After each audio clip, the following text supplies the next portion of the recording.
Ian Lane looks to be taking a stranglehold on this championship after 2 consecutive victories.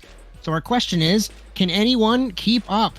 Tonight, the Iowa Speedway is our venue as we begin the middle portion of the season. The dirt is cleaned off of the infield from the NASA race as our electric Porsche Mission Rs take to the track for yet another small ring. And another question, can Sunshine Autos make it 3 wins in a row? We will be watching with excitement as we welcome you to the Service Experts eRoval series with Bryan, Sawyer in the production truck and Cody Erdmann next to me in the commentary box. I am Josh Mertz as we are live from the Iowa Speedway in Newton, Iowa on the Automotive Sports Network.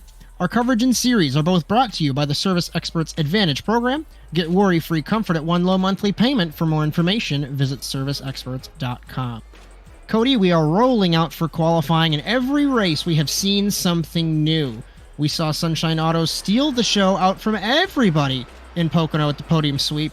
How are you, and what do you think about tonight? Doing wonderful here now that we're at nighttime and the beautiful land of corn that is Iowa Speedway.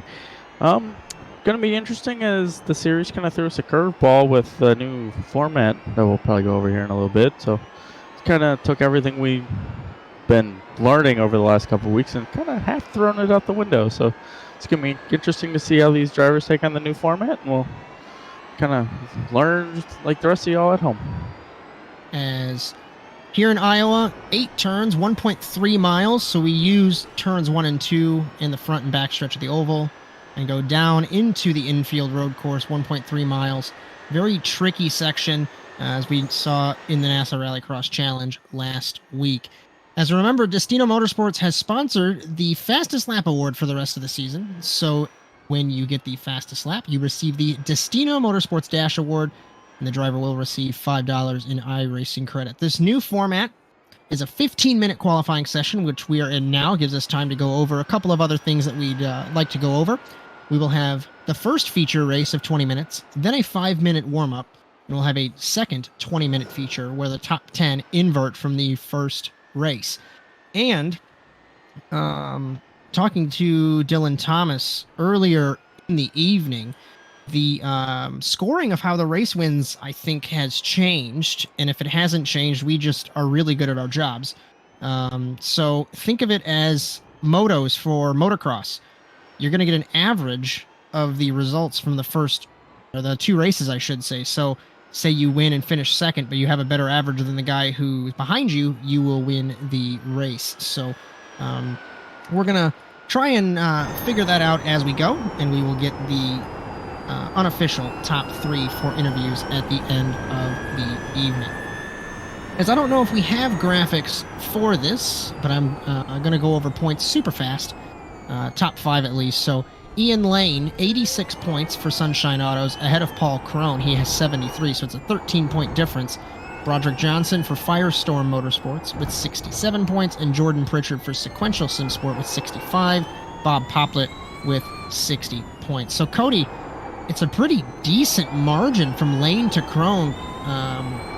Crone, super quick in practice. If I'm looking at times, 41.997. Lane was a 42.192. And at a track this small, I was on track a few moments ago.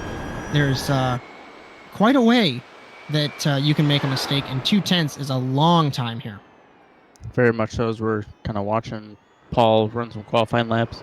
Right now, he is sitting P2, so we're going to see what kind of the strategy is on this first race. If you almost want to try to get maximum points the first race and then have to drive through the field, or which I think would probably be the best idea, because with the qualifying points also, you'd probably be max out points-wise that way. So, but I don't think we're really going to take that into account for overall. So, not sure. I think Paul should have a good run. He's been pretty consistent speed-wise. Ian, and so is Ian. So honestly, I think it's going to be a hard battle between the two, and whoever makes the one mistake, like when you kind of have the 2 guys run away from the field, that one mistake that you make in the middle of the season could determine the champion. As it's happened to me once or twice while we were teammates in the NASA Rallycross Challenge for sure. So just a reminder, top 4 in this qualifying session will receive bonus points. Pole sitter gets 4, down to 1 for 4th place. And then the points are simplified because we have these two feature races, 33 for the winner, down to 1 for 20th. So maximum, it looks like, is 70 points, plus 1 for the fastest lap, so I stand corrected there. 71 points is the maximum. And we do have drop weeks, remember. So Ian Lane's drop week was round 1 in Daytona. He dropped 29 points. 47 points for New Hampshire, 39 for Pocono. So I'm really excited to see how this feature change mid-season, or the format change, I should say, is going to affect these guys. And I agree with you. You'd want to push as far as you can in the first feature, because, yeah, you might get the inverted pole, but there's still no guarantee that you're going to stay up there. Yeah, and you may not push as hard that first one to like battle for one position, but as we saw even today in the NASCAR race, that 1 point makes a big difference. So who knows? It may come down to that at the end. So I'm not sure what these drivers are kind of thinking.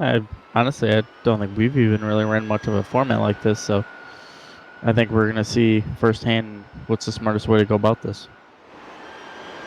As a couple programming notes here on the Automotive Sports Network, we will go over, of course, later on. So no NASA Rallycross live tomorrow. We will have a delayed broadcast at the Wild Horse Pass Motorsports Park. It's going to be myself and Philip Kraus. However, we will premiere that broadcast on ASN On Demand at the regular time of 9 p.m. Eastern Time, just a day behind, as we're going to jump into the cockpit and see if we're still washed up has-beens or if we still have a little bit of talent in those Subaru WRXs. Next week, the Service Experts eRoval Series from the Homestead Miami Speedway. You'll join myself, Cody Erdmann, Bryan Sawyer for that race for round 5 to begin the second half, or get closer to the second half of the championship. And super exciting. And like we said in the opener, we had the wide open spaces of Daytona, then a considerably smaller track in New Hampshire. Then we went back up to Pocono, and this is the smallest track that we're visiting so far. And I asked you when I was on track how turns 1 and 2 and 3 and 4, but we don't run 3 and 4, how turns 1 and 2, the grooves work. Do you think, dumb question, do you think that running a different groove on the oval in these cars works like the stock cars would? I honestly think it might. It's going to be really key as we're watching. Who are we watching at the moment? Just going to... We're looking at Schofield, it looks like, 47. Yeah, so he ran the middle there, and now we're going to come down the back straightaway and duck down right before NASCAR 3 into the road course as he's sliding off. Commentator's curse. Yeah. So I think that may be a good setup point. I think that's going to be where everyone's going to want to try to make your key pass is going into there. So trying to set them up is we're going to go back across the start-finish line here into NASCAR 1. You could run, usually the fast lane's running kind of wider and then cutting down just like how we did here. And then getting the good run off the corner and then with the hard brake whilst turning, so you're going to have to watch the lockup, although we have anti-lock brakes in these, so it just may push wider than originally thought, so you have to keep an eye on that.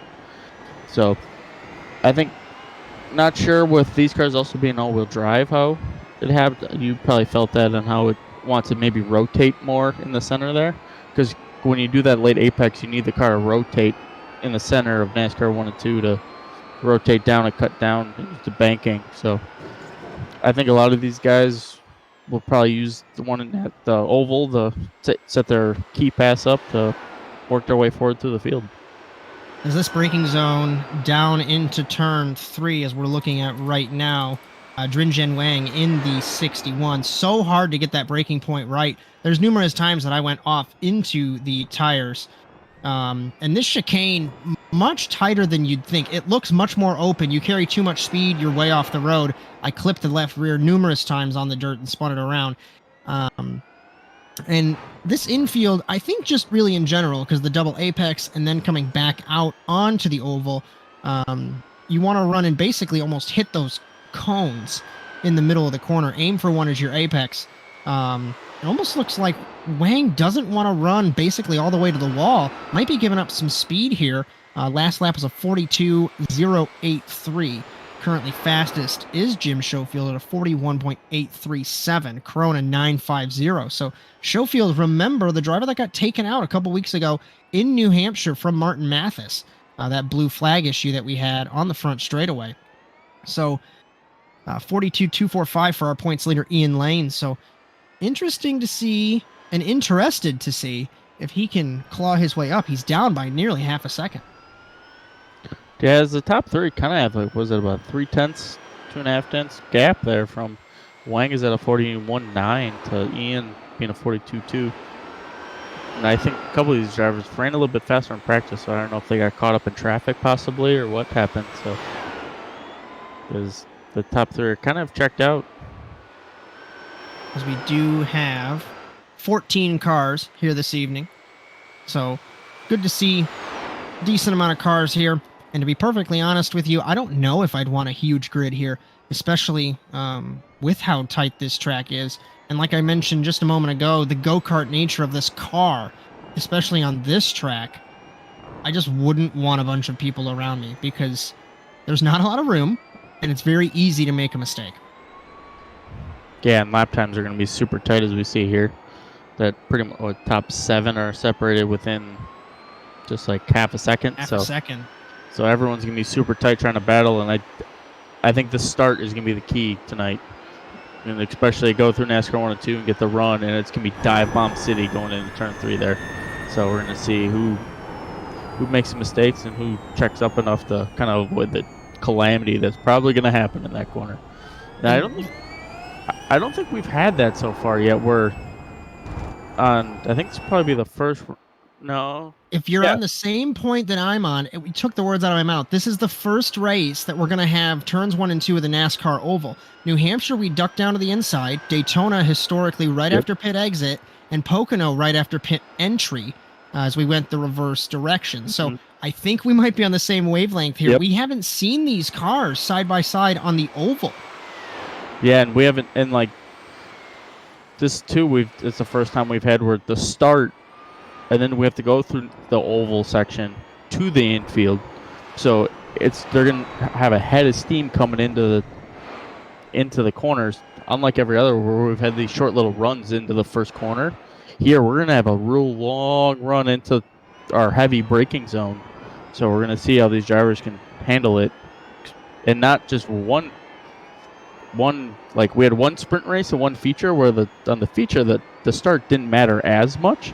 Now with only these 20 minute races, both starts are going to be probably some of the most critical points of the race. So we're going to see who can capitalize on the start. As Paul Crone, last lap is a 42.9, so a second down. I don't know if he's trying to get this time. I mean, there's traffic in front of him. That's Aaron Totten in the 28, P13. Totten stays out of the way. We'll just have to wait and see if Crone can sneak this 1/10 of a second and get this pole position. It's 1 point. So currently he's 2 points up on Ian Lane, which is helpful. But of course you want to get every point that you can. His last lap was a 42.153. As I think this might be one of his final laps, as we have just over a minute left in qualifying. Down to turn 3, heavy braking. Apex, very easy to miss, and he aborts. Yeah, as I was curious, because a lot of people's lap times were a little bit slower, but I think it takes a couple laps for the tires to come in and get up the temp and everything for the speed. And now a lot of people, Pritchard went up to P4.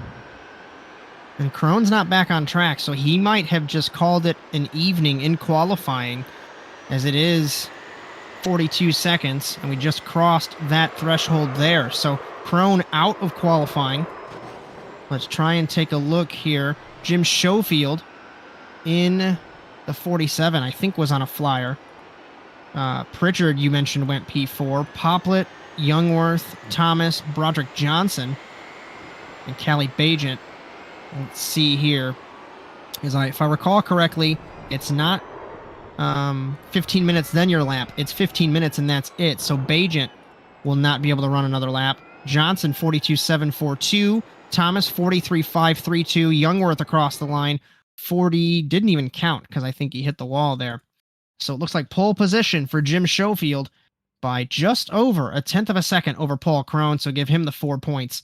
Crone 3, Wang 2, and Pritchard 1. So Lane, no bonus points. He got sniped there in qualifying. So good for Crone, bad for Lane as we get ready for feature number 1. It's just going to help him gain on that points lead a little bit.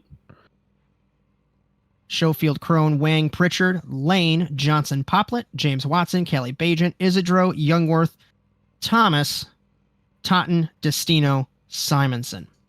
15 cars. So I stand corrected. I think we had a late entry there. Getting ready for 20 minutes here in Iowa for our first feature race. And remember, the series is brought to you by the Service Experts Advantage program. Get worry-free comfort at one low monthly payment. Green flag for feature number 1. Schofield gets a good jump over Crone. Pritchard got a great jump over Wang. Down to turn number 1. Side by side for 3rd. Johnson, Lane, 4th and 5th. Oh, sorry, 5th and 6th. Way out wide. Looked like Johnson running it a little bit higher. Down to turn number 3 for the first time. We mentioned this is the first time we're going to have the whole field down through the oval, clean through the oval, down to the hairpin. One car on the outside. Wang. Pritchard, he tried to take the fight to Pritchard, couldn't make it happen. Through the chicane, very slow. Wang backs out on points leader lane. Side by side, Johnson with Poplet. Poplet off the road in the 69. Still side by side as Wang loses another spot. Crone in the 38. Think he's a little bit slow. He might have had a slowdown. He drops from 2nd to 4th at the end of the first lap. Jim Schofield right where he wants to be, Cody. Huge margin out in front of Pritchard. Yeah, that whole first lap was a lot cleaner than I was expecting. A little bit everyone kind of concordioned up into the turn 3 here as we're coming back into it. Let's see if Lane throws a dive bomb going in. Everyone's playing it really nicely going into the corner. Crone deep on the brakes. Johnson deep on the brakes. Looks like Wang might have locked it up somehow, even though there's anti-lock brakes. 2nd through 6th under a blanket. Pritchard, Lane, Crone, Johnson, Poplet. As I say that, Poplet had some connection issues. 1.8 seconds as Schofield begins to grow his lead. And Pritchard, what happened to Pritchard? Did he get a slowdown? Or are they managing energy? Remember, we don't know if we have to manage energy here. But we'll see here in the next couple of moments as Pritchard already giving up some time. Yeah, that's got to be what it is already. I'm thinking it's a slowdown because I saw a lot of cones flying coming back on the oval, and I wonder if he just went a little too low.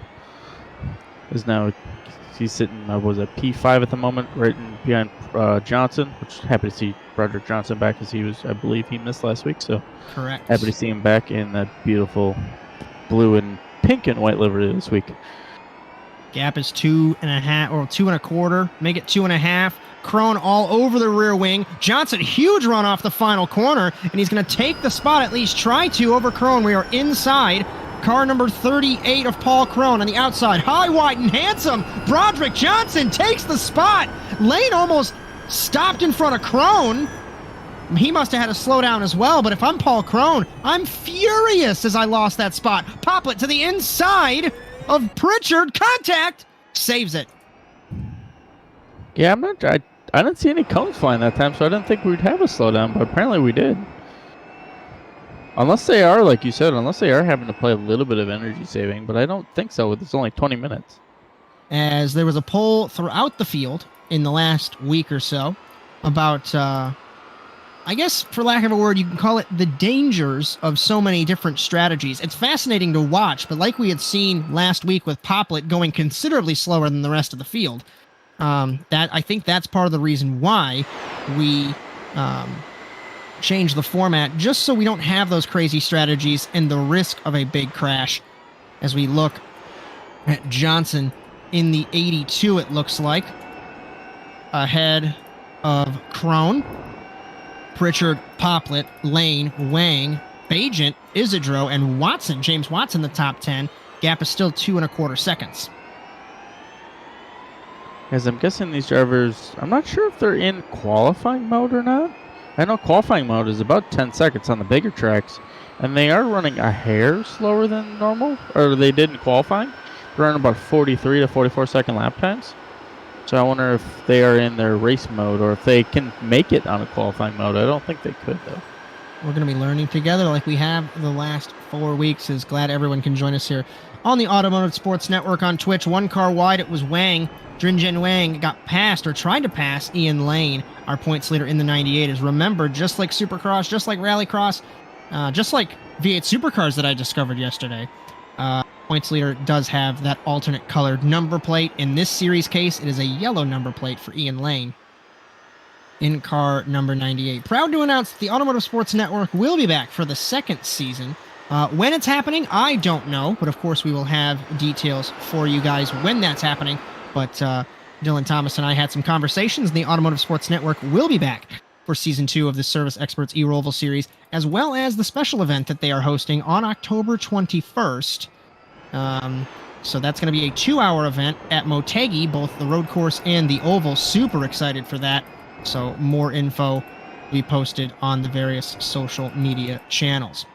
Cody, Broderick Johnson is slashing this gap. It was 2 seconds a lap ago. Now it's down to 1. We got 3 cars under a blanket. Poplet Lane. And, well, Pritchard he's starting to pull away.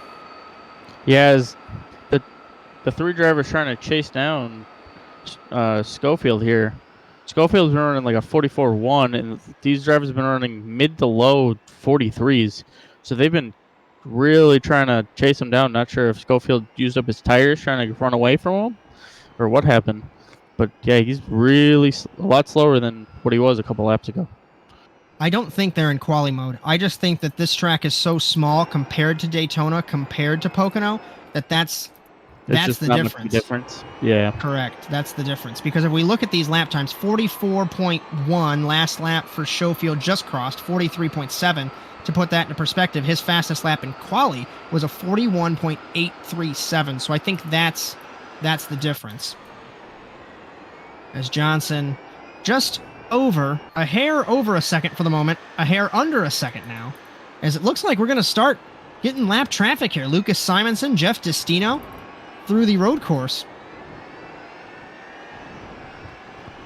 As Poplet's putting a ton of pressure on the back of Pritchard there for P4. And you got Ian Lane right behind Poplet as well, so good little battle for P4 at the moment.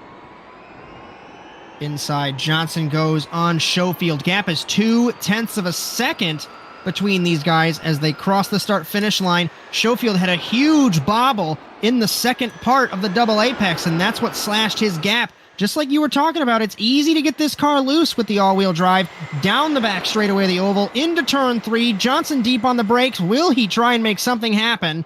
As we're close to halfway. Better run through the hairpin. Schofield feeling the pressure through the chicane. Guys, I watched him do the late apex like I was talking early. To get a run into turn 1 just wasn't enough. Let's see if he can get him out of the double apex here. A little bit of a gap. Now let's see if he can pass on the outside like he did with Crone. They're running a much shallower line than I was when I was testing this car. They'll know more than me, of course. Now the gap, half a second roughly, 0.4. Will Johnson find something different through 1 and 2, doing what you mentioned, entering late, entering wide, but I don't know if that's going to help him. Gap hasn't changed, down to turn 3. Yeah, that time it didn't gain him as much. I think if he runs a little bit higher, I think he may be able to get it to work. Like how when he went around Crone there, he was flying by him. Like how, ironically enough, Jimmy Johnson was in the IndyCar here. When you rip that outside like you do, you get that such massive run. With NASCAR, the oval section, it also being progressively banked, so you can carry a little bit more speed. So when you get down to the back straightaway, you're just flying down into turn 3. Speaking of Paul Crone, he's sneaking into this picture, Cody, as we take a look on board. Broderick Johnson in the 82. Gap is 4.5. The lapped cars becoming closer to our race leaders, and Paul Crone doing what he needs to do because Ian Lane is 6th. Crone is 3rd. As we remember, like we talked about in the Open, you are scored on an overall average between the two to figure out who will win the race. Not that that matters. It's all about the points positions, the places that you finish in the feature races. Krone got pulled just a slight margin out of the final corner down to turn 1. As we just passed the halfway point of this race, so these drivers running really close lap times. That they were all within like a couple hundredths of each other. Simonson stays out of the way. I thought they were catching him faster than they did. My apologies. Okay. Not to cut you off. Now it looks like they're about to catch him here. Simonson stays out of the way now. From the race, leaders, Krone loose! He uses the 53 to save him in that double apex. Because now the other cars have to get around them, going in to come back on the oval. Ian Lane points leader. Run wide, but Poplet also ran wide and exit. Looks like he got a little throttle happy. That gives a little bit more breathing room to Pritchard there going into 1. Looks like we're taking a replay on our main feed. This is Krone into that double apex, loose on entry. Doored the 53, stayed straight. He may look back at that and think that might have saved him a championship. Thankfully, he was there. Because now he's putting the pressure right back on. I'm sorry. I'm thinking of the championship leader, Ian Lane. He's putting the pressure right back on the back of Poplet right now, almost pushing him through the double apex. Lane's got to be up there to make points, like we've talked about so many times, regardless of whatever discipline you're in. Every point matters. You can lose the championship by 1 point. So you can't just settle and claim that, oh yeah, this 6th place will be fine. Because it probably won't be at the end of the season. Poplet hits the apron in turns 1 and 2. One car off. It's Jeff Destino, 14th place. 2 cars side by side. It's Poplet, Lane to the inside. Points leader passes Poplet for the 5th spot. Can Poplet sneak into the inside? He'll have a nose in the double apex. Off the road goes Lane in the 98. Squirrely in the grass. Still holds the spot. On board Poplet in the 69. This Poplet was really nice. Good sportsmanship by Poplet there. Gave him room to kind of gather it back up and get going. So, good sportsmanship there by Poplet. Gap has lengthened by 0.2 of a second from Schofield to Johnson. Now it's 3/4 of a second, 7.5 tenths, whichever margin you'd want to take. As we take a look at Poplet still, now he's trying to get by Lane. Will he? No, he won't. I thought he would. He peeked to the inside, thought better of it. This is bringing Dringen Wang into the picture in the 61 for Team Watson Racing. As is letting Wang catch up as Poplet goes wide Poplet into the grass, so Wang gets by now. I wonder if Poplet overheated the tires a little bit there, trying to battle Lane there. Schofield got taken out! No! The two came together! Schofield spun, exiting the oval. He came into Johnson, so the top 2 have crashed. Krone is in the race lead. What is happening? Let's try to take a look here. So this is Schofield in the 47. Apologies that we missed it. Down the straightaway, into the final corner. Overcooked it, Cody. Didn't lock up the brakes. Into Pritchard. And there's Krone. Goodbye. I'll take the race lead. Yeah, that was Krone and Pritchard both almost came piling in. We almost had a top 4 pileup coming out onto the oval. So now let's redo our running order, as that changes a lot of things. Krone in the race lead. Pritchard in 2nd. 3rd is Lane. 4th is Wang. 5th is Schofield. 6th is Poplet. 7th is Isidro. 8th is Broderick Johnson Pitts. I think he's got a meatball flag. Yeah, I think he's got too much damage here. And the man that sits 3rd in points already had a drop week with last week. Luckily, you have the invert, but if he doesn't get up to the 10th spot, it's not going to help him either way. As Dringen Wang all over the rear wing of Ian Lane in the 98. His lifetimes have dropped here a little bit. Now they're running about mid-44s at the moment with Krone and Pritchard. Although Lane ran a 44-1, so... Johnson back on track. He sits, according to live timing, 13th, but according to iRacing timing, 11th. So let's wait and see what will happen with that timing, and if he has time to salvage the invert pole position. We'll just have to wait and see. Watson and Isidro battling. We focus on Ian Lane and Drinjen Wang. This is for the third spot. Oh, Schofield goes around. Schofield spins again in the 47. Those tires have to be cooked. I think the tires are cooked, as now he's got to wait to get back on track. I think also there's probably a little bit of damage, so the back end doesn't have the downforce it once did, so that's probably not helping either. One guy that loves this is Paul Crone, 2.5 seconds ahead of Jordan Pritchard in car number 9. We'll try and take a look. Evan Youngworth is in 10th. He's 18.8 seconds ahead of behind the leader. As we took a look at Broderick Johnson, 37.5 behind the leader. Quick math, that's 10 seconds, 20 seconds almost, that he'll have to make up. I don't think he'll be able to get to that invert pole position. Every week, drama in some form in the Service Experts eRoval series. As he's almost a lap down, is just coming out of NASCAR 2, and so is Crone. So Schofield just shuffled the car through the double apex, still struggling with those tires. But he's in 8th, so I mean, he'll regrid in 3rd if he holds this spot. Or dare I say, he's in 9th, so he'll regrid 2nd. But he just has to be careful at this point. You can't throw it off this late, being that low in the spots, because you only invert the top 10. Then he'll be out in 11th, way in traffic. Yeah, it's a pain being that, like, the first one out of the invert. I unfortunately lived that life too many times in my actual stock car racing days, where I go out and qualify and I'm like 1 or 2 spots out of the invert. So it helps when you have the fast guys right in front of you, but not when you're unfortunately still have to try to get around them. So hopefully he does stay in the top 10 so you can get that invert right. We'll see what happens if he does.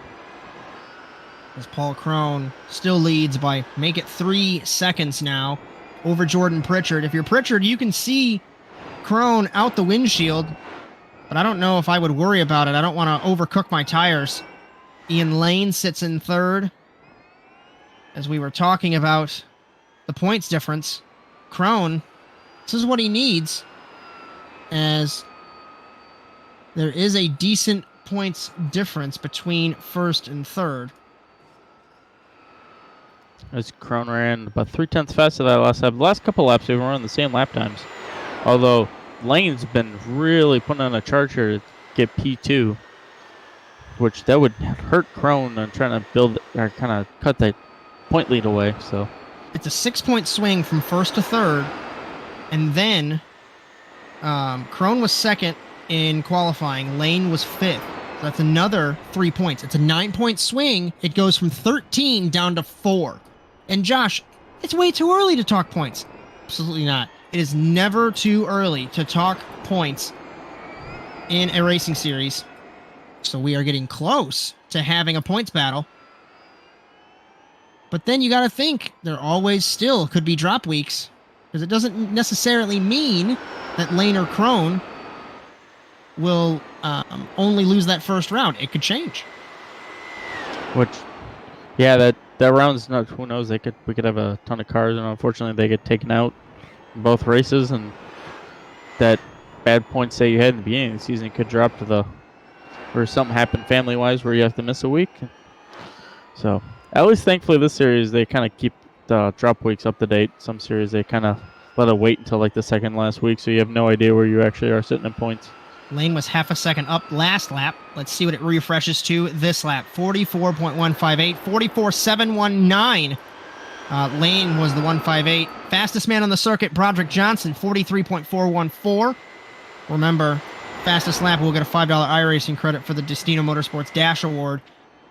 The one guy who's dashing his way, trying to get to second spot, points leader Ian Lane, over the rear wing of Jordan Pritchard here. Pritchard's trying to play defense right now to hold on to P2. Crone loves this. Gap is 4 seconds up front. We haven't missed anything. Battle for second that we're focusing on. Through the field, James Watson sits in 6th, battling Nicholas Isidro. And then doesn't look like anything else happening through the field. Update on the invert. Evan Youngworth would be pole. Second would be Schofield. Third would be Callie Bajent in the 114. As Lane trying again on Pritchard. Last lap, they were equal on lap time. Yeah, his Lane's right on the back wing there, just trying ever so much to get around him. Or hopefully, if he puts enough pressure on him, that he will kind of make him make a little bit of a mistake here. As we are probably coming to the white flag, or set 2 to go. We'll take a look. Paul Crone crosses the start-finish line, just about 42 seconds. It might be really close. We'll have to wait and see, as we might have a white flag here. We'll just have to wait and see. Lane's running out of time if he wants to try and take this spot. They're equal on lap time again. Lane deep on the brakes in the 98. Looks like he nudged. Was there net code there between the 9 and the 98, Cody? Looked really close. Also, he used up a lot of curbs. I'm not sure if he caught the grass a little bit. As thankfully that double apex, there's no grass on the inside, so they can almost cut it a little bit and play it safe. So let's see. Final lap for Crone in the 38. 4.5 seconds up on Pritchard and Lane. Through the field, nothing else really going on. So we can keep an eye on this battle for second. We'll try and pull in Paul Crone in the warm-up, have a chat with our Feature 1 race winner. Deep on the brakes, Lane defending as Pritchard in the 9. Can't get to the apex. Maybe a bump and run in these cars. Side by side through the chicane. Lane's got to make something happen. Clobbers the curb. He's going to be on the outside. Will he make it happen? Over, under? No, it looks like he was really wide. So difficult to get right. We're not missing anything up front, like I said. Paul Crone will win the first feature here in Iowa. Lane's going to try it. Thought better of it. Crone wins. Pritchard second. Lane third. Yeah, his Lane just dove in that final corner super hard, and he back end stepped out from underneath him. He just kind of saved it and took P3. Good points run for race 1. We'll see what he can do in race 2. Having to drive through the field. As Junjin Wang in 4th. 5th will be Poplet. 6th Watson. 7th Isidro. 8th Callie Bajent. 9th is Jim Schofield. And 10th Evan Youngworth. Flip everyone on the top 10. That will be your grid, which we will go over shortly. Aaron Totten. Best of the rest, I guess you could say. The first man out in 11th for the invert. Looks like no, Broderick Johnson got it over Totten. What is happening? Unless something happened, Cody. I believe Callie Bajent had a slowdown or something, because she's all the way down in 13th right now. 13th place. This is huge for Johnson, because now he's going to be on the pole position for the feature, the second feature race. Yeah, I saw her slowing down on the front straightaway, and I noticed that the time was like... She didn't catch it in time. It was pulled, so... I see naughty words from Callie on the Twitch chat, so let's just put 2 and 2 together and assume that that's what happened. So, Broderick Johnson, who we thought wasn't going to be able to get to the invert pole, is going to be on pole for this second feature race, as we'll try and... Schofield's going to be P3, so them two are going to be on the inside line together. So this ought to be interesting going into turn 3. I'm going to bring in a series founder, Dylan Thomas. Dylan, you got us? Yes, sir. How you guys doing tonight? We are doing well, my friend. What's your thoughts of the series so far, and specifically tonight and the race that you've had? Just give me an overarching, I guess, comment, if you will. Yeah, sure. The reason why I wanted to start this league was, for a long time I always wanted to do a Roval series. I feel like they're very underutilized in iRacing. You randomly get them in official sessions. Some leagues might mix in 1 or 2 in their seasons, and I thought that'd be kind of fun to go to some of the lesser known Rovals, such as this track here, Iowa. I've never seen this on schedule anywhere before, so I thought it was a pretty cool opportunity to bring that forward. And then right when I was thinking about that, the Porsche Mission R came out. I was like, what the hell? Let's kill 2 birds with 1 stone. Be the first league running this car and Rovals. So I think it's been a pretty good season so far. We had some little little bit of controversy over the bigger tracks for the as far as the power management races. Um, as warranted, I don't think it's all that fair to be. It's not very fun or competitive if a group of people are running half the speed as the other guys and are finishing ahead of them. So, including myself last week, I saved. I still got P8, and I don't think I really deserved that either. So I decided to put up to vote, and the league collectively voted on format change and coming to this 220-minute feature that we have here. As Cody, you have anything for Mr. Thomas before we let him go? Not really. Pretty much kind of summed it up. And also, we're just happy to be here with ASN, being able to kind of show what this car can do, and on these different tracks. Like you said, it's nice to have kind of some of these tracks that aren't really utilized on the service, being able to show what they're like and how much fun they can be, and especially in this car that's, I would say, completely unique to the service. So we're appreciative of Dylan, you and your team putting this on, and happy to be here and can't wait for season 2. Yeah, absolutely. I think this car is really unique. It's obviously because it's electric, but also just the way it drives. There's no gears. And it's a shame that a lot of people jump in this car in official sessions and will try it out 1 or 2 times and hate it because it doesn't feel like other cars. You have to really get used to the way this thing drives, especially the all-wheel drive if you've never run a car like this before. So I hope people give it more of a chance in officials and as well as here. And I think it's a great car. It's really fun. There's not much to mess with it, even in open settings. So yeah.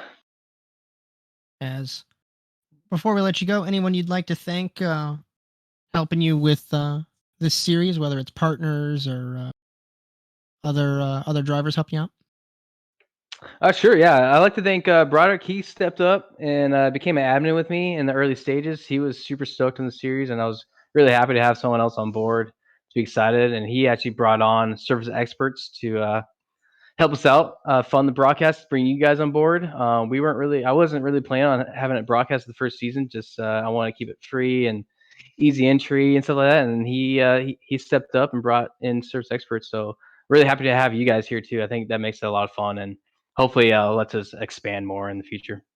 Absolutely. Well, we're going to let you go, my friend. Good luck in your second feature. Absolutely. I'm here to survive it. As Dylan Thomas, series founder, series owner, whatever you'd want to call it, as we get ready for our second feature race here in Iowa. As remember, our coverage and series are both brought to you by the Service Experts Advantage program. Get worry-free comfort at one low monthly payment. For more information, visit serviceexperts.com. As thank you for joining us on the Automotive Sports Network, whether it's on live or on demand. Bryan Sawyer, Cody Erdmann, I am Josh Mertz in the commentary box. Getting ready here in Iowa. Broderick Johnson, after the craziness that happened, is on pole position. Evan Youngworth in second. Schofield, Isidro, Watson, Poplet, Wang, Ian Lane, Pritchard, Crone, the top 10. Those drivers inverted at the end of the feature. Aaron Totten, Dylan Thomas, Callie Bajent, Destino, and Simonson. As Bajent had a slowdown, some naughty words on the Twitch chat. We put 2 and 2 together. She had a penalty, lost that position. So Schofield back up front, Johnson back up front, Crone and Lane down the order as we get ready here in Iowa. Re-rack them another 20 minutes, and this for another opportunity at points, and then we'll tally them up and see who will win. Green flag in Iowa for the second feature. Johnson gets a great jump compared to Youngworth down to turn 1. Remember, like we mentioned, first race this season where the whole field's on the oval. Isidro, great start. High, wide, and handsome on the outside. It looks like Schofield passing Isidro. Nearly contact. 1 car wide. It's Poplet through turn 2. Down the back straightaway into turn 3. Youngworth ahead of Schofield. Deep on the brakes is Schofield. He gets passed by Isidro. Side by side. 4 rows deep. Everybody under a blanket through the first and second sectors. Very tricky through this chicane by yourself, but especially with cars near you. As one car, it looks like it's Lane in the 98R points leader, battling Trinjen Wang. Teammate to Wang is James Watson, team owner. They're side by side. At the end of the first lap, Cody, Broderick Johnson up front, Youngworth second, Isidro third. Whereas Lane, he's in P7, P8. As the first time they went through NASCAR too, it almost looked like it was raining because almost everyone smacked the wall. I was like, where's everyone going? Because Poplar was the one that had to lift out of it and kind of check up the rest of the field. Everyone's kind of diving in, getting settled in now. A couple Watson. cars 2x2. Deep on the brakes on Lane. Lane nearly gets hit by Pritchard, our winner from Daytona Beach. Aaron Totten in the 28, battling with Pritchard now. Lane passes Watson in the 39. One car around, it's Wang in front of Lane. Doesn't move, gets hit by Dylan Thomas in the 00. That's really a catch-22. If you gas it, you're going to crash. If you stay there, you're going to get hit. Broderick Johnson, second in front of the field as we take a look again at Drinjen Wang spinning in the 61. Fastest lap, if I saw that correctly, Nicholas Isidro in the 424. Crone, off monitor, battling with Totten. Remember, Crone won the first feature, but he's still got a long way to go. Totten's still trying to work around the outside. Now Crone is able to clear him, so now Crone's going to set his sights on Pritchard. Well, Pritchard's trying to go after Watson here, so Pritchard's kind of in that spot where he's going to have to play defense and offense. That's the problem with this. The problem with winning the first feature is now you're going to have to deal with a couple slower traffic, so you're going to have to play offense and defense while you're trying to cut through the field. So hard Paul time Crone. Sets fast time here now. Fastest lap, 43.378 for Paul Crone. He sits in P9. Broderick Johnson stacking up the field. Youngworth nearly gets hit by Schofield through the chicane. This chicane's so hard to get right. Going the opposite way in a rally car. Youngworth, loose, hit the curb there. Might have hit the dirt. Upset the car, pushes him wide. Side by side. Watson with Pritchard. Watson peeks to the inside and move James Watson up a position.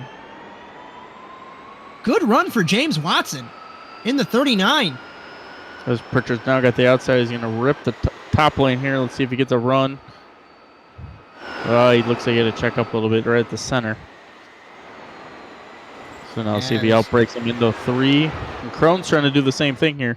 Deep on the brakes is Pritchard. Will he get it stopped? He will. Over under switcheroo for Watson. Side by side still through the chicane. Crone loves this. As if something happens, he'll sneak past. Off the road nearly went Watson, but Pritchard holds the spot.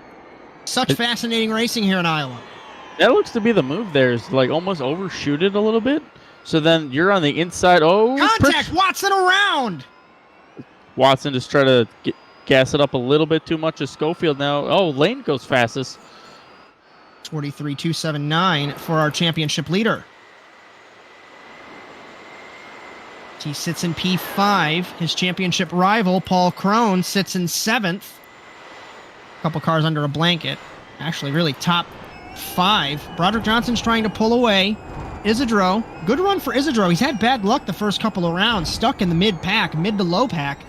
Schofield, Poplet, Lane, top 5.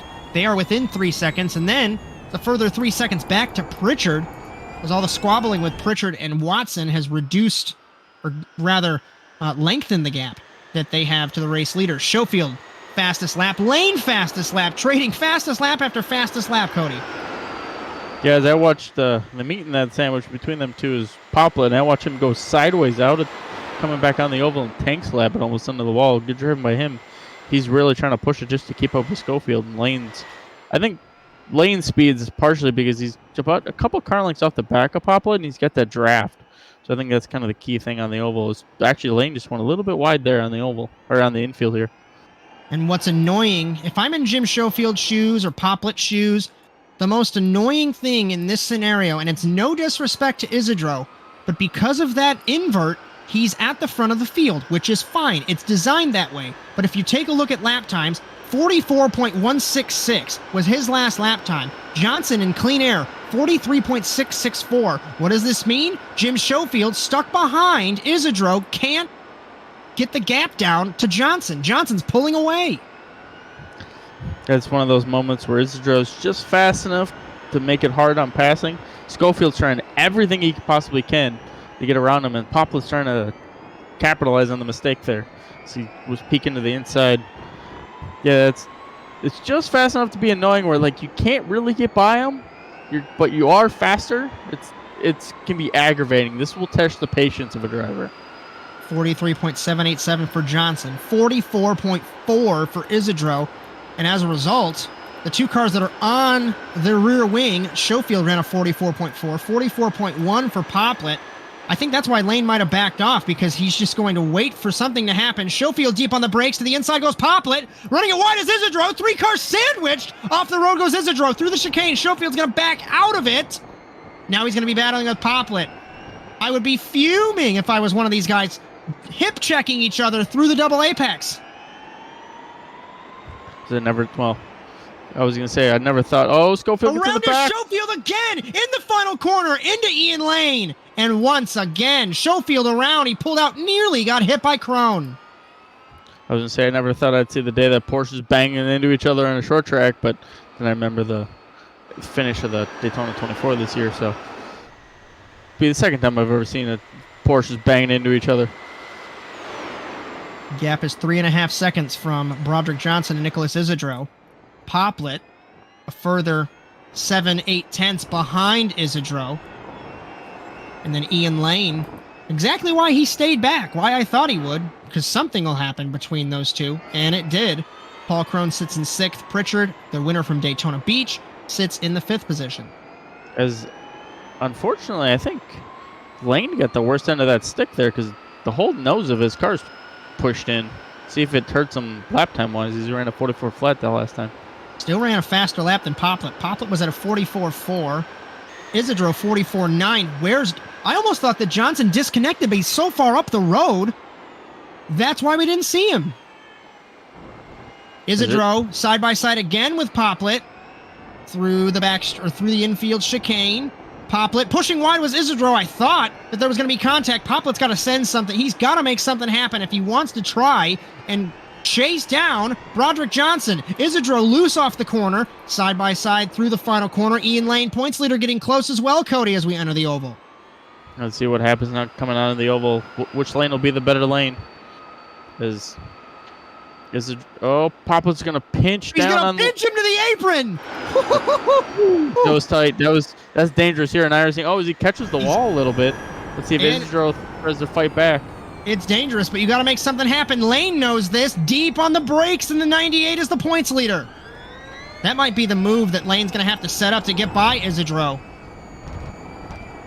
45.1 for Isidro last lap. Poplet was 0.4 up.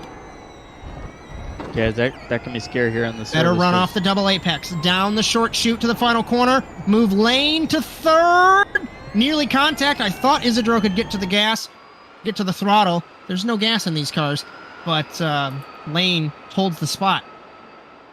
Yeah, now, Poplet's 5 seconds down the road from Johnson, Cody. Yeah, you got to watch that tight racing there on iRacing with Netcode. Thankfully, Netcode didn't kind of kill Poplet's move there. It's now Pritchard deep on the brakes, nearly into Isidro. Isidro, the pin to the grenade, the cork to the bottle, whatever analogy you'd like to use.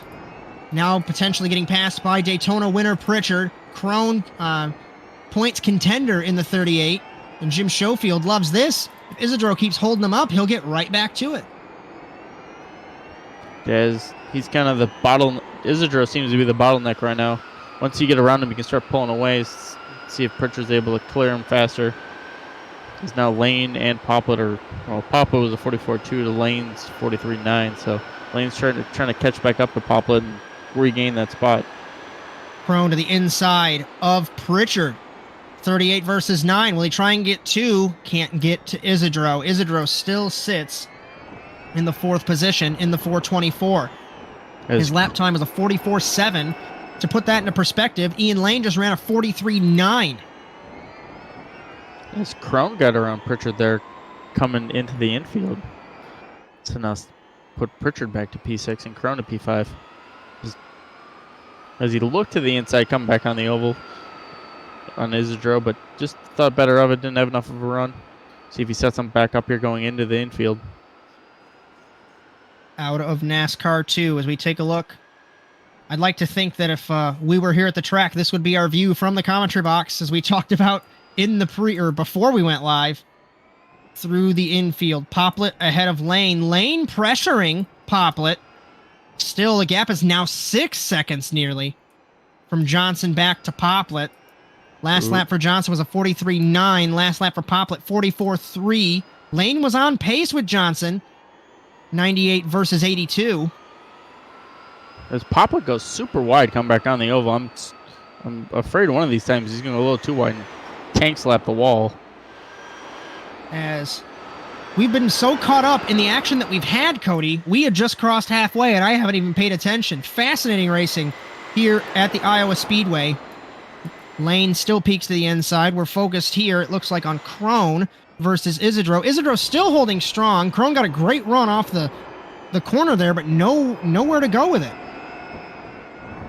No, Isidro seems to be the Ryan Newman right now, the hardest driver to pass on the planet. Just trying ever so hard just to make his car just wide enough to not be able to pass. His Crone's trying everything he possibly can, use every trick in his playbook to be able to get around him, and so far hasn't been able to. As Drinjen Wang has retired from the session, I'll try and take a look off monitor and see what happened. He was sitting in the pit lane for quite some time. Lap 14 was his last lap. And what happened here? He hit the apron, overcorrected hard into the wall, and he took Dylan Thomas with him. Side by side, Crone versus Isidro through the chicane. Crone's not going to let up contact nearly between them. They did. Crone, argy-bargy, put him to fourth. Great move. Yeah, it's a beautiful move around the outside going in the double apex corner. See if now Pritchard can do anything with him. Let's reset our running order. We haven't missed anything up front. Broderick Johnson. Well, the gap is down from 6 to 5 seconds again. Johnson leads. Aaron Totten stays out of the way of our race leader. We are focused currently on Crone versus, that's Isidro versus Pritchard, my apologies. Pritchard gets by Isidro. Isidro still on the inside, deep on the brakes. Pritchard gets pushed out wide, contact. Isidro hip checks him. Johnson 5 seconds up on Poplet, Lane, Crone, Isidro top 5. We are focused on this battle as Pritchard, the winner from Daytona, trying to get by for 5th. I have to give credit to like all these drivers here. They're battling super hard on each other and giving each other just plenty enough room to race cleanly and not have a problem. So credits to everyone else for racing nice and clean but hard. As Poplet pulling away from Lane, 4.7 seconds, 4.5 seconds is the gap. Johnson starting to hit lap traffic. He just got by Aaron Totten. Callie Bajent's the next on his list. She is in 10th spot. So very quickly coming up to lap traffic. And we've seen in New Hampshire, and we saw earlier in last week especially, lap traffic all over the place. As Ian Lane all over the rear wing of Poplet. In the 69 is the 98, so the yellow plate holder trying to get this spot. Guys, that's your battle for the second step of the podium right now. As I think Ian Lane, if he takes this second spot, taking a rough estimate, I think he might tie with Crone for the lead and the win overall. We'll have to wait and see. We're going to try and get numbers crunched. Unofficially, of course, at the end of this feature race. But Poplet's still holding that spot. It was wreck going through the chicane. They went 3 wide and unfortunately kind of pinballed each other. Unfortunately, Schofield and Pritchard kind of got the short end of the stick there. So Isidro got ping-ponged, being stuck in the middle, and then he benefits from that. So we got away with it for a decent amount of time, but it was bound to happen here in Iowa. Looks like we take a look here on monitor. Isidro in the middle, Pritchard on the outside. Inside is Schofield, and ping pong. Goodbye, I'll take those spots. As his defense has got a little bit of luck to it tonight. As now we got a 3-way battle. Crone was able to catch up to Lane and Poplet here, so we have a 3-way battle for the bottom 2 steps of the podium. As Johnson is just checked out from everyone. So Crone is on an average of 5. Lane is on he's 5 points. Lane is 6 if they're calculating it that way. So unofficially, Crone might win this overall if Lane does not get by Poplet, because Poplet is 7 positions overall. At least I'm thinking that's the way it's scored. like I said, we'll figure it out. We'll just have to pay attention to this battle if Krone can get by Lane. I think on your quick math, I believe that's correct by looking at it. As once again with the two new feature race format, if it's scored like I think it is, they're going to add the two results and divvy it down the middle. So Krone's got to make this happen if it's scored like we think to take this feature race win. With Lane falling behind from Poplet. Poplet's got to get by these two lapped cars. Broderick Johnson doing what he needs to do, 4.5 seconds ahead. With Wang being out of it, these three are actually the top Lane to the three. inside of Totten. As Broderick Johnson very slow, as we just had confirmation from Brian Sawyer off monitor. 44.6 for Johnson, 44.1 for Poplet. Will it come unglued for Johnson in the 82? 3 minutes left. Because these three are looking to be the top three tonight overall. As after the checker flag falls, I'll step away for a moment to ask Dylan how that scored. I think, like we've mentioned, that's probably how it's scored, as we're still learning along with you guys at home. Thank you for joining us in the Automotive Sports Network tonight for the Service Experts eRoval series. Just a couple minutes left in this second feature race. We've had action all evening long. We've got a battle, 3 cars under a blanket. Poplet, Lane, and Krone, as the gap is just over a quarter of a second. As these drivers have cut Johnson's lead down by a second here. But I don't think it's still enough. If I'm Lane, I have to get by Poplet. If I'm Krone, I'm hoping Lane doesn't get by Poplet.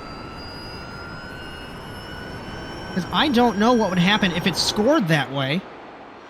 Like we mentioned, we'll just have to have a chat very quickly with Dylan Thomas. Just under 2 minutes left. 44.4 for Johnson, 44.3 for Poplet. I think they're going to run out of time. Poplet. Lane peeks to the inside of Poplet through the chicane. Nearly contact. And I think he knows, Cody. He's got to make something happen. Yeah, he seems to be the faster driver as well here. Been kind of stuck behind him, unfortunately, all night long with that battle with Isidro, and then kind of things went a little haywire there for a second. Now everything calmed down, and they kind of caught back up to each other, and now we're going to put on a battle for the fans here for the final about 2 minutes, minute and 17 seconds here of feature number 2. Pulling away. Last lap was a 44.3 for Poplet, 44.3 for Lane. Lane deep on the brakes. That was brave. Wow. I didn't think you can get the car stopped from that far back. All over the rear wing of Poplet is Lane. Krone loves this. Doesn't want anything to change, but Lane needs something to change. Otherwise, Krone will win this race. Just under a minute left for Broderick Johnson. I think we're going to take the white flag next time. We are on the white flag. So Johnson might win this in the second feature. But it's all down to if Lane can get by Poplet. Final opportunity. Poplet hits the wall.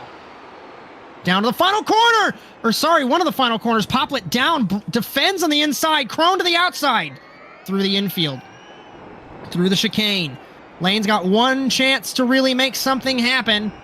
Will he send it? Double apex for the final time. Broderick Johnson off the final corner. He will win the second feature on the road, but I don't think Lane is going to get this move. Poplet's going to come home second. Third will be Lane. Fourth will be Krone. We'll have to have that chat really quick. White now. I believe this is the white now. This I think we ran the white. As the graphic said, final lap. Apologies there. So Lane's got another shot. Final lap now. He had an opportunity last lap, and he's not going to get that close again. Ooh, Poplet runs wide. Poplet runs it wide. Through the chicane. For now, the final time, as I apologize there. Looks like Poplet hit the brakes through the corner. Brake check Lane. And now the session update. So Johnson, for real this time, will come off the final corner to win the second feature. Lane's got one corner left. Poplet runs it wide potentially. Lane gets a good bite off the corner, but Poplet's going to come home in second. So for real this time, the finish. Poplet, Lane, Krone. P5 looks like Isidro. I'm going to step away for just a second, Cody, and ask Dylan. As the last of our drivers are coming across the line here. Isidro, Destino comes across, Bajan comes across, Schofield P6, Pritchard P7, Youngworth P8 will come across the line. Then Watson P9. I believe Watson's the last driver on the lead lap. So Broderick Johnson wins race number 2 here. With Poplet and Lane and Crone being that tight 3-car battle, with Poplet and Lane being the last 2 on the podium. Isidro, Schofield, Pritchard, Youngworth, Watson, Totten, Destino, and Bajent are 12 cars that finished. Dylan Thomas was the last car to finish, unfortunately, in P13 with Wang and Simonson crashing out. So as Johnson pulls to the front straightaway here.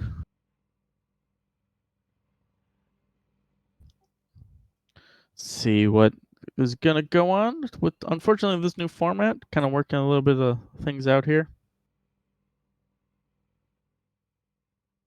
So it's points So if based, you're on says top Dylan three, Thomas. From this feature only, hop in the Discord so you could get your interview in. As if we're going off of points, Crone first and fourth.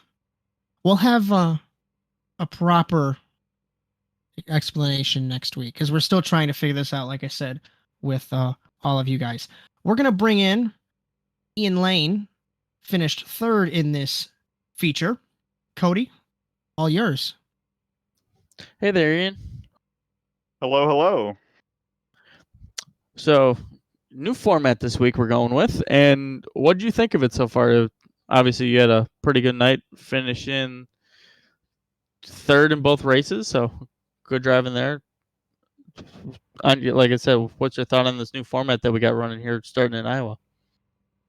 I'm fine with it. This is what I voted for pretty much.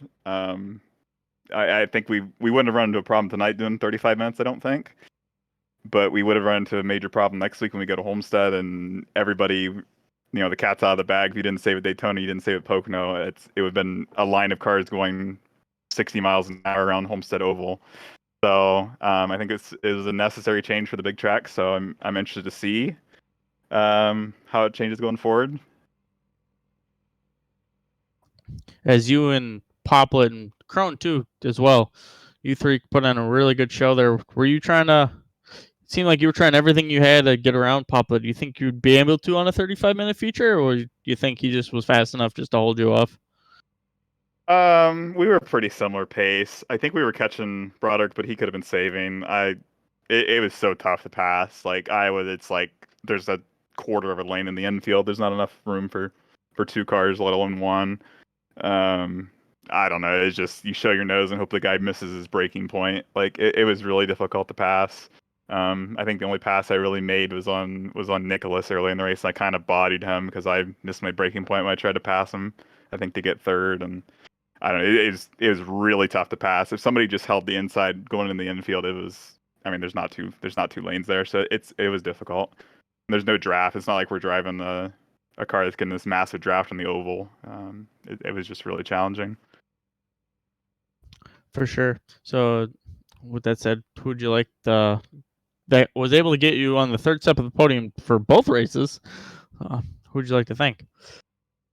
Thanks to my teammates. It was just me and Bob tonight, so good race to him. And thanks to you guys for broadcasting, and thanks to Dylan for putting up a new format, getting the drivers' opinion on it. That's very respectful for a league admin to not just make a change based on what he thinks or what one person thinks. It was a well thought out process. So that was very nice to see. It was a democratic process is the word I'm trying to think of. Yeah, and off to Homestead. I really love Homestead, so I can't wait for next week. Well, hopefully we'll see you again on the podium in Homestead. Thank you, guys. As I'm having a chat off of Discord with Dylan Thomas. So, Cody, if you can have this second one with Poplet while I try and figure out who technically won this race overall. For sure. Hey there, Bob. You got us up here? Sure do. See, you got good run with P2 in the second feature. You got P5 in the first one. So, Was that a little bit helpful to have that races more evenly split this week, or what do you think of it? I don't think it really affected the difficulty, I suppose, of both the races. It's just, I guess, a slightly different mentality going into it. Normally, with the lengthier features, aside from the fuel stress, tires are pretty big as well. So it's definitely a conservative race in the sense that you need to have some grip left at the end, because if you just push the whole time, you're definitely not going to make it. And this week was all about sort of the same thing, finding that limit of how much you can push. I found in the first feature, normally the 15-minute ones, you don't need to think about it, but with the 20, it's like right on the edge where the last 2 to 5 minutes, if you weren't nice to your tires, definitely bites you. So first race was struggling a lot at the end, so definitely learned from my mistakes the first time around to bring home the P2. For sure. I noticed on the start of the second race, coming out of the oval for the first time, was it just everyone kind of driving off the front of each other? Because you were the one that had to check up, unfortunately. It looked like it almost started raining and everyone was about to fence it. I think everyone's just trying to be safe through the first turn. I noticed that a lot in the first race as well. I was able to capitalize a lot on everyone being really just tentative through turn one. I followed Ian through the first turn and at least made up a couple of spots there. So I tried to emulate that again. I think I made a little mistake somewhere though, and I ended up on the wrong side. I was happy to have an even number start position in fourth to have the inside into turn one, but I kind of gave that away by accident. But yeah, everything kind of played out like you said. It felt like it was raining, and everyone checked up. So I guess I got a lot more lucky in the second one that I was able to get through as well as I did and not lose too much time. For sure is. Who would you like to thank to get you on that second step of the podium for race number 2? I'd like to thank you guys for hosting this league, letting us come out and race each other every Sunday night. It's always a good turnout. Any league that I've done, I've never had this many participants this far into the season. So props to you guys for hosting this event. Thank you. Well, hopefully we'll see you on the podium again down in Homestead. Thanks for having me, guys. I appreciate it. Good race. As really quick, unofficially, as I had a chat with Dylan Thomas, unofficially, our third place driver overall is Bob Poplet. Second is Ian Lane. And unofficially, our winner here in Iowa this evening is Paul Carone. Remember, it is the most points scored over the evening. And we'll have a better explanation next week. So hilariously, we're not going to have an interview with our overall race winner, but we will have an interview with our feature race number 2 winner, Broderick Johnson. Broderick, it's Josh in the commentary box. Got us? I got you guys. You got me? I do. Question for you, multiple questions. So you're in heat 1, you're cruising, you're in second, Schofield spins, and you crash. What's the thought process while you're in pit lane? Are you thinking I can hustle to get to the invert, or what's going on there? Yeah, a lot of frustration, obviously, to know that you're relatively fast at race pace and to work your way up from 6th up there, it gave me a lot of confidence going into the second feature that I would be able to work my way up if I were to be able to finish up front in the first feature, in the second. So I don't know, my head was really frustrated at that point, but I think, yeah, in pit lane, it just kind of like, okay, well, regardless of what happened, use your fast repair and just try to, see where you can finish. If I could finish 10th and get the invert, cool. If I finished 11th, at least that was the next best thing behind where I would have been had I, won that first feature. Just the frustrating part definitely soaks in afterwards too about lost points tonight, I think. But just had to go from there and see where I could make it up. Another part of, I guess, an extension question to that is we saw you came home in like 11th, but then all of a sudden Caleb Agent got penalized and you're sitting 10th. So when you get that update from the sim, what's going through your mind then? Yeah, I said I finished 11th. We were all chatting at the same time, and someone said, well, at least you got the invert. And I was like, no, I finished 11th, So I didn't even notice that the sim put me 10th until I saw results and it said I was going to grid first. So I think that at that point, a little bit of relief because I knew that I knew that I had pace and that I was going to be in front of a bunch of people that finished in the back half of that top 10. So I knew there would be an opportunity to pull away, and if the faster guys were going to get to me, they were going to have to make up some time. So, once again, at that point, it's really just I just wanted to hit my marks and not make any big mistakes and cost myself any more points than had already been costed. But regardless of all of that, it's still a disappointing feeling. I do not feel like I won tonight, in any way. I think that the frustration's still there. I would much rather have finished first and sixth or first and fifth than finish 11th and first. So As we're still trying to figure out exactly who finished where in the overall as we're trying to figure out this new format. So with 11, technically 11 by 2, you can technically say like 5th or 6th overall, which considering the circumstances, you were out front pulling away. I guess walk me through that second feature. You started from pole, you really weren't challenged. How was this car? How was this track? I jumped in it for the race to do a little testing, and I had some trouble, but I was just wanting to hear it from you. yeah, my practice throughout the week, I'll be on. I didn't get to be with anybody else on the track, so I really have not seen how other people had driven the track. The practice laps that I've done I was running like the top in 1 and 2. I felt like I was able to keep up more momentum there, and I wasn't thinking about how much time I was losing. And I tried it both ways. I just felt like the top was faster, and the infield section I felt like I had a pretty good rhythm of. Where were the track limits? Where could I get away with a little bit more room, and thus make a straighter line and be a little quicker through some corners. And you really have to go slow to be fast in that infield section, and try to get a good run onto that straightaway. So.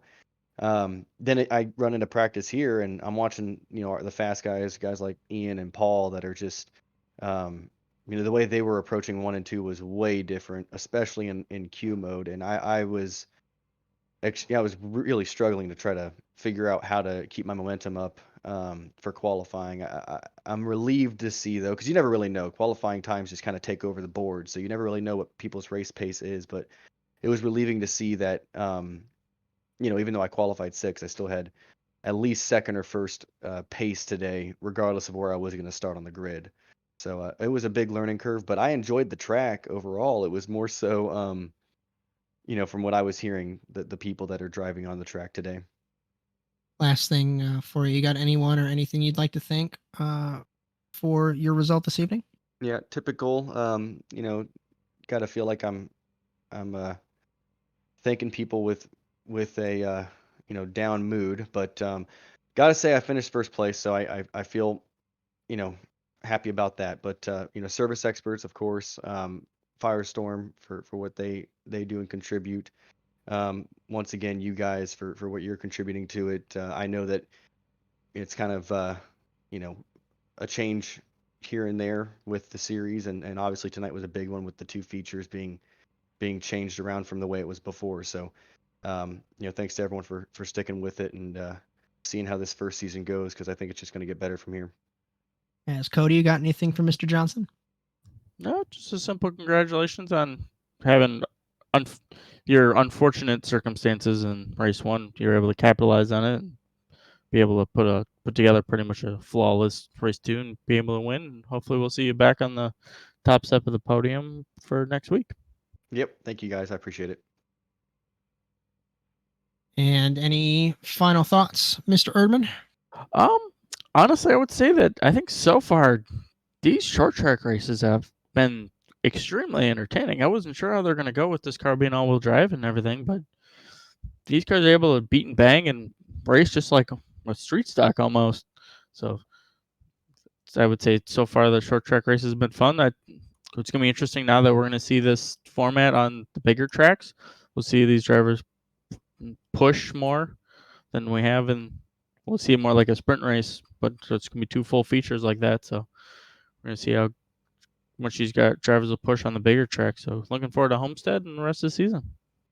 As if we can get one last bit of the Destino Motorsports Dash Award from Bryan Sawyer. Let's see if that'll pop up and take a look. Ian Lane, 43.152, unofficially fastest lap.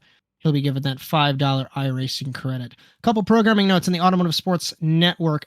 Not tomorrow, Tuesday, 9 p.m. Eastern Time, we will have a delayed broadcast of the Overwatch Specialty Service NASA Rallycross Challenge. It'll still be at the same time slot, but because myself and Philip Krause are going to be racing tomorrow, we're going to do that broadcast on Tuesday. For those of you that are new to ASN, it's going to be this weird thing where I mention myself as my full name. It's this weird third-person thing. I've done it for 10 years. Don't think it's odd, but you'll catch that 9 p.m. Eastern on Tuesday on ASN On Demand. For us in the Service Experts eRoval series, we will have next week in Homestead, myself, Cody Erdmann, Bryan, Sawyer for that 9 p.m. Eastern Time. But from all of us at the Automotive Sports Network, Bryan, Sawyer, Cody Erdmann, Philip Krause, my name is Josh Mertz. Hope you enjoyed today's coverage. It was brought to you by Service Experts.